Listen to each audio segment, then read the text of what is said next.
It was January 2009. I planned to meet up with some friends later on in the town from work. We went out, we obviously just had a normal night out, nothing different, we'd done plenty before. I walked home and that's where I was attacked, really, in a lane on my way home. I was greeted with the most horrific sight that I've ever seen in my life.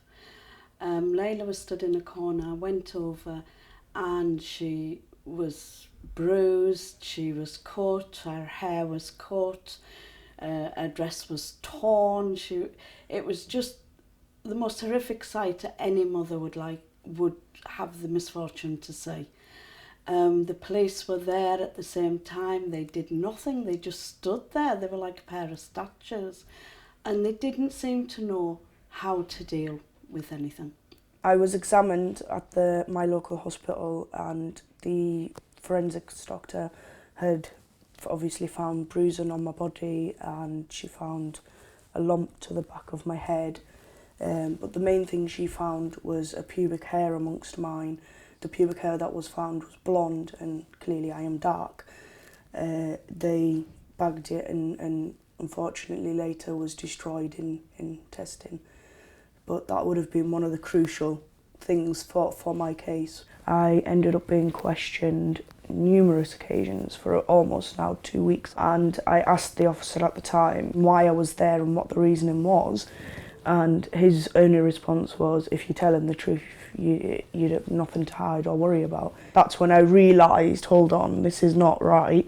I don't know who attacked me, I don't know who they are, where they're from, or anything like that, so that I had no reason to make anything like that up, really.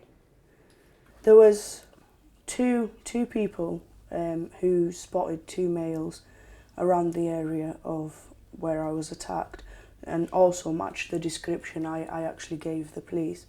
Unfortunately, they weren't followed up. I thought the police would find the people who did this and that Layla would get some sort of justice for what had happened, but unfortunately that didn't happen. They decided that they didn't believe me and they were going to charge me with perverting the course of justice. When the jury returned in the courtroom with my verdict of guilty, I don't really remember much of that point. I just remember falling to the floor and I was sentenced to 3 years. It's just, I don't know how to put it. It was just awful. It really was. It was awful. It was terrifying. There was many professions. They didn't understand or believe how my conviction came about. For instance, my own probation officer, my midwives, the police doctor, the forensics doctor who dealt with me at the time. There's the prison guards. The hardest thing for me at that time was obviously I was pregnant, but the best thing was that I was going to get to keep my child. It was a tough decision to make at the time whether to take her with me or not, and I felt the right decision was to have her with me because every child deserves their mother or father at the scene at the time. I can't believe that this can happen to somebody, that they can be attacked in such a way, attacked again by the police, attacked again by the judge who dared to call my daughter evil. She's not evil, she's never been evil, and he had no right to stand there and accuse her of being evil. And I'm very angry. I'm angry with a lot of people, in fact more people than most people will ever be angry at in their life. Men get away with rape and sexual assault on a daily basis because the police just don't bother to investigate. Angry is a tame word for how I'm feeling right now. Why didn't they look into it? Why didn't they follow certain reports up? Why didn't they do what they were supposed to do and instead of finding it an easier route to just blame me? Why didn't they go and actually look for these guys? I found Women Against Rape and since then they have been our rock.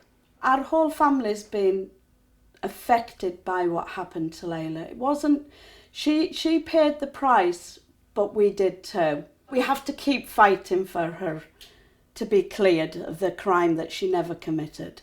And it's really wrong that women, and maybe some boys out there, have had these things happen to them and they're not getting the justice they deserve.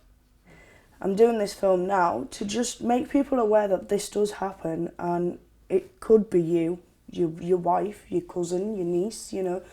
It could be anybody. And we will continue to back Layla to the end. We said that at the beginning and we still mean it today.